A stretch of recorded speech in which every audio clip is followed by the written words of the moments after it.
Morning, everyone. So I'm sure a few of you are aware of safety devices. We celebrated our 50th anniversary last year. Having been founded in 1972 when motorsport roll cages became mandatory, our roots are firmly in competition vehicles. And by the late 70s, we were manufacturing ROPs for all of the Works Rally teams, so British Leyland, Talbot, Ford, Opel, to name a few.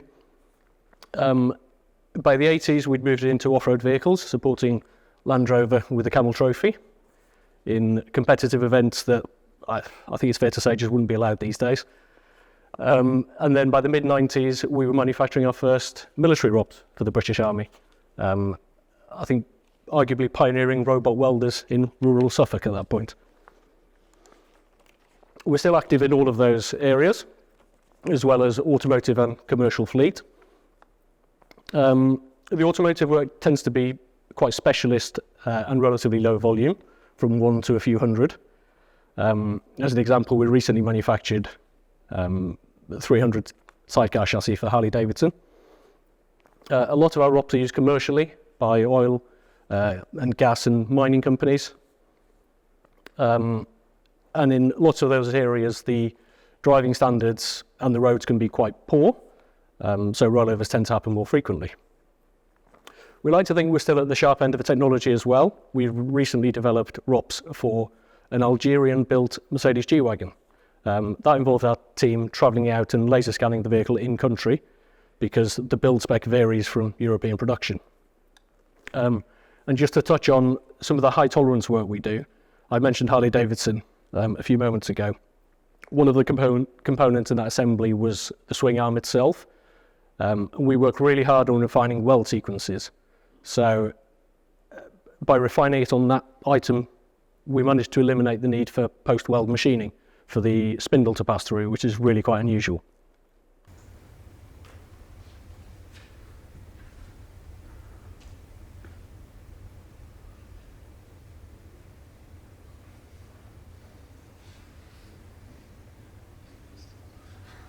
I think that was Oliver's request to put a video in there.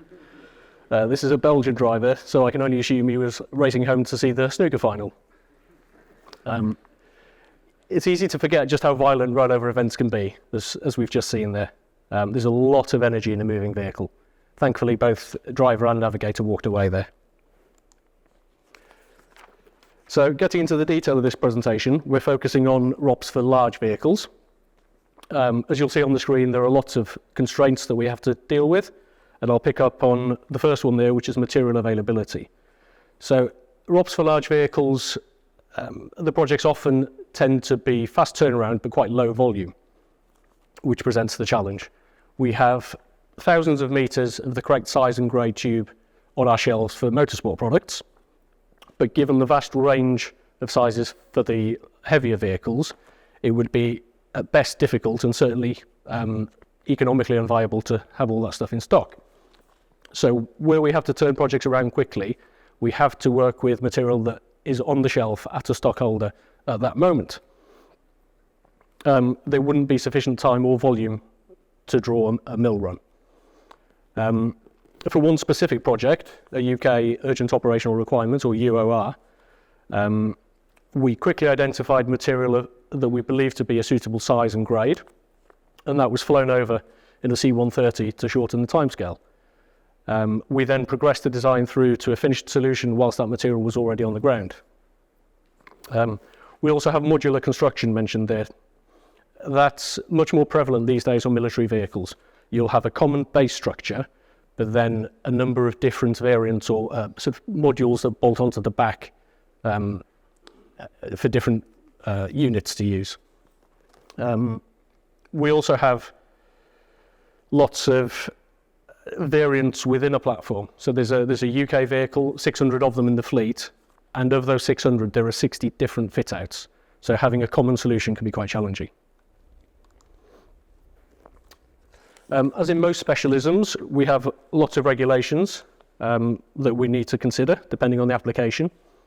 However, we tend to categorize them into two different areas.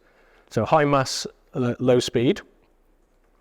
That's generally for off-highway vehicles. So ISO 8082 will be forestry machinery, 3471 yellow plant. And then you get onto the heavier road-going vehicles. Reg 66 is for coaches, R29 is for trucks. And then we move on to the higher speed events. We have obviously FIA motorsport regulations. We have FMVSS 216 for passenger cars in the US. And then we have a whole raft of company-specific standards for 4x4 vehicles, especially in oil and gas. Shell, Schlumberger, etc. will have their own sets of internal regulations that we follow. In addition, depending on the likelihood and severity of an incident, we have to weigh the ROPS up against lots of the other vehicle constraints. And if I focus on motorsport to show you an example, the risks are very well known in motorsport. The main purpose is to protect the occupant. We do consider mass and we consider stiffening the chassis, but there's no real compromise in the design. It's there to do a job. With military vehicles, there is a much broader range of constraints for us, such as allowing personnel to move from one part of the vehicle to another. And then on commercial 4x4, the ROPS will really vary depending on the primary use of the vehicle. So if you had a double cab pickup that was exclusively used off-road in a quarry, we would make sure that the B-post area was very well reinforced. However, if the same vehicle was used to drive up and down a main road, we'd likely omit those components so as to not compromise occupant safety in a more conventional or a more likely incident. If a vehicle is also used on the roads, we have all of the existing safety systems to consider, such as curtain airbags. Again, these are just not relevant on motorsport or military vehicles. This slide is just to give you an example of ROPS simulation, and the methods obviously vary depending on the test requirements. So on the left you can see a minibus simulation where the vehicle overturns on a slope. So the first stage is to run rigid body vehicle kinematics to be able to define the input conditions. Once we have those, we can apply them to a non-linear model, which you see on the top right, and we can rerun the analysis multiple times with different material properties.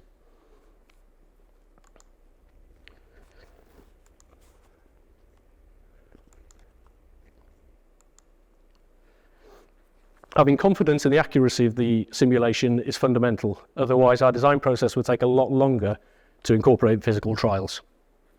So we refine the correlation in a number of areas and have done quite a lot of testing. So we have welded joints, bolted joints, and we've done quite a lot on the materials themselves to better understand the behavior. So the example here is a welded T-joint.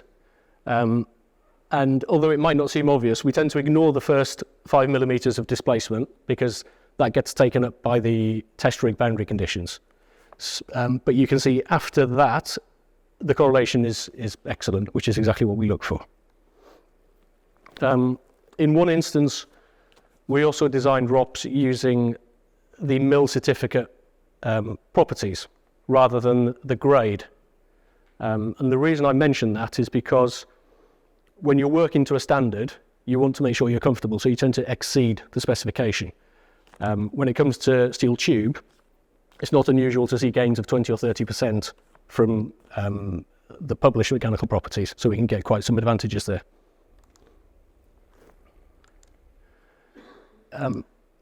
We also provided GRM with a physical test piece, so they were able to gain accreditation for the FIA motorsport roll cage certification.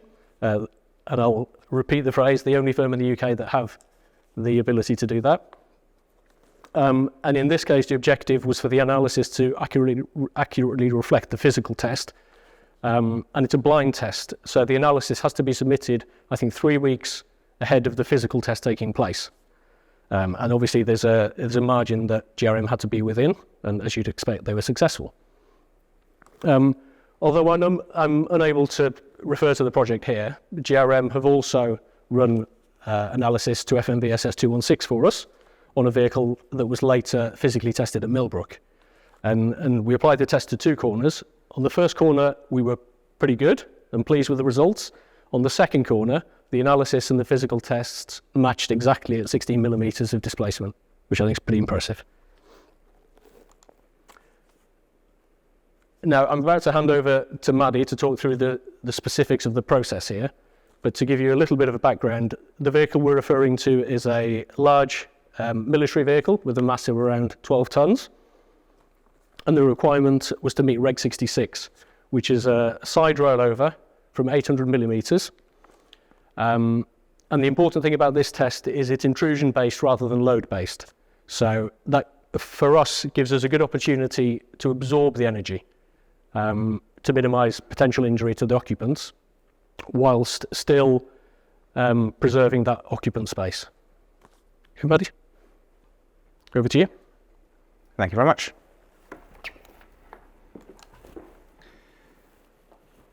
So yeah, at this point we had a good understanding of what safety devices wanted. I think the main limitations were tube availability, which is something that Aeron touched upon earlier on, and then cost and obviously mass.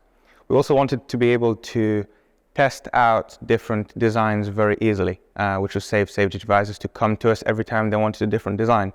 So it was really an opportunity to bring all of this nicely together. We did look at different approaches. I think a lot of you know us for optimization processes, and we did consider that, looking at Genesis, but we did understand that we needed to stay in the nonlinear realm, which meant, in this case, LS-DYNA. And so ultimately we determined that looking at design of experiments was the best option for both of us. So what is a DOE? This really is just stolen off Google, nice boring description.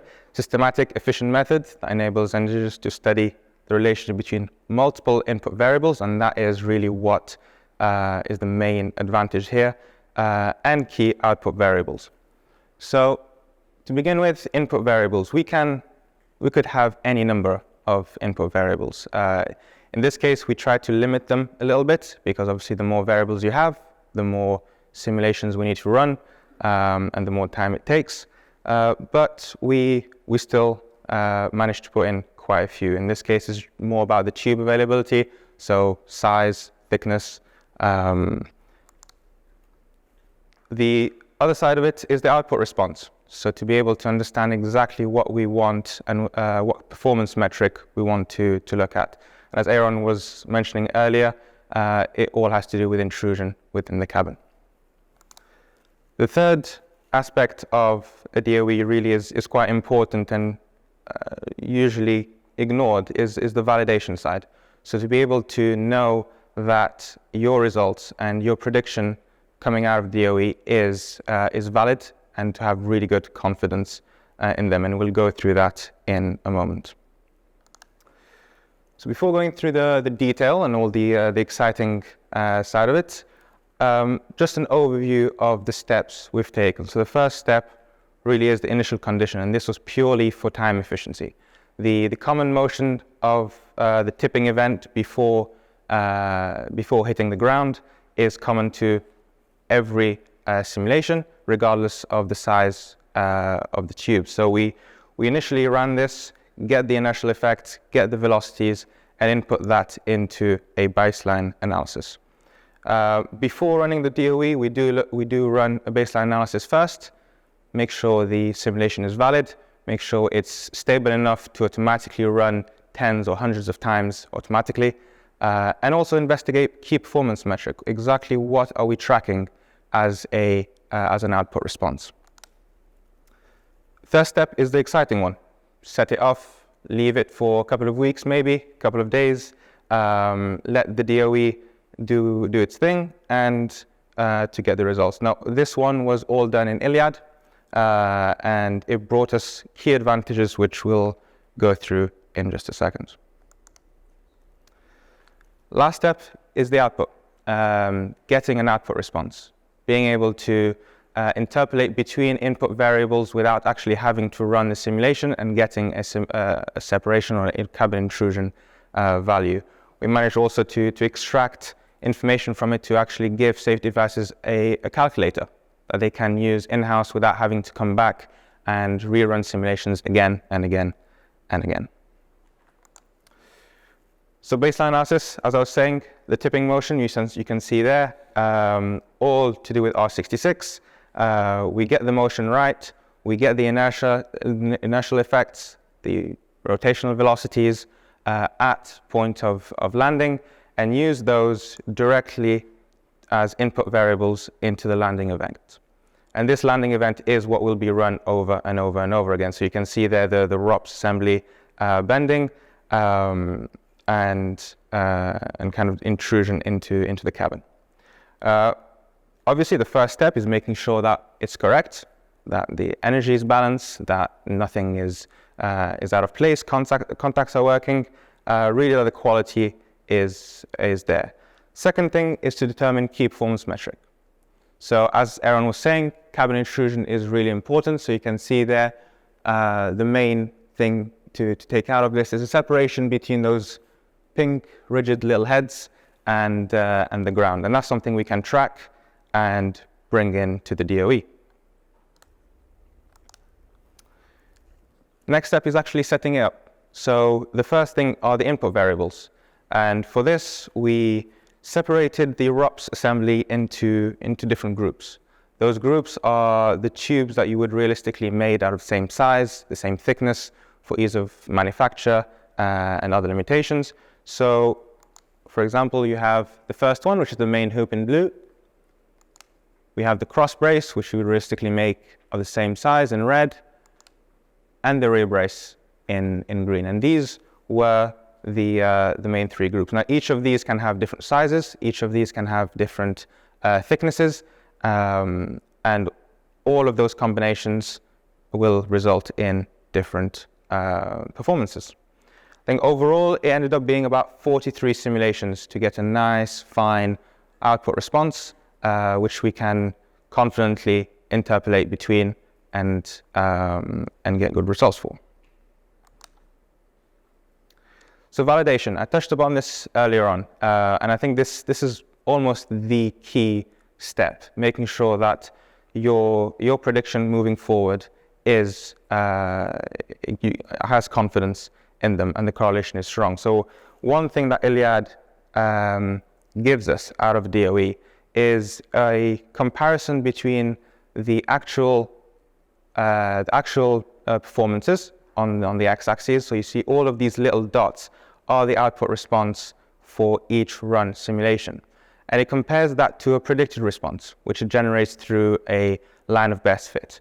So you see that if all of those data points are nicely correlated and clumped up around the best fit, that is really strong correlation, and it signifies that we can have really good confidence in the response and the DOE. Then comes almost the fun bit. And this is a output response where on the vertical axis we have the performance metric we're tracking. In this case, it's a separation or a representation of the cabin intrusion. And then on the horizontal axis is any of the input variables. So you can tune that as you want and get a prediction of separation. This one here is more of a visual aid to look at it, and it might be difficult to pinpoint an exact separation value on a graph. So one thing Iliad, or one of the advantages Iliad give you is that you can extract the exact formula and equation that generates that response. It is a very long, very complicated formula, but you can extract it, copy it into something like Excel, and generate an easy calculator where you can input the exact tube sizes, and it gives you a precise separation value. And this is what we did. So we've made a little calculator here where on the left you can see all the input variables within the limits that was tested within the DOE, and then on the right here a prediction of separation and mass. So this really was a very easy way for safety devices to take that in. They have confidence in the simulation and the DOE. They can test out different ideas, see what the comparison of performance versus mass, and every little change that you see there save them about 3 hours of simulation, and also the cost to come back to GRM and ask for an extra simulation. So that was it. That was a huge success. I think the safety devices used it much beyond the project. But then what's next? Where can we use this? What does that mean for us at GRM and for our customers? The first thing is to be able to use this in other regulations and be able to use it confidently. So we do expect some studies, particularly in the motorsport and defense sectors, and updates to those regulation to bring in more simulation, to accept more simulation, particularly with the increase in capabilities over the years, as we've seen for the FIA and the sign-offs that we can do. The other aspect is bring this design or this process as part of a larger process. Look at the design much earlier on at concept, and this is something we can do with the tool that Martin touched upon earlier today, and that's RDM Dyna. So you can locate areas of reinforcement in impact models, in this case LS Dyna. And so, for example, we have unreinforced ROP system. We have the areas where you can reinforce it, and this is something a lot of you know us by through Genesis. And then finally, you have a reinforced answer. And this really couples nonlinear solvers, which to the really powerful code, optimization code that is Genesis.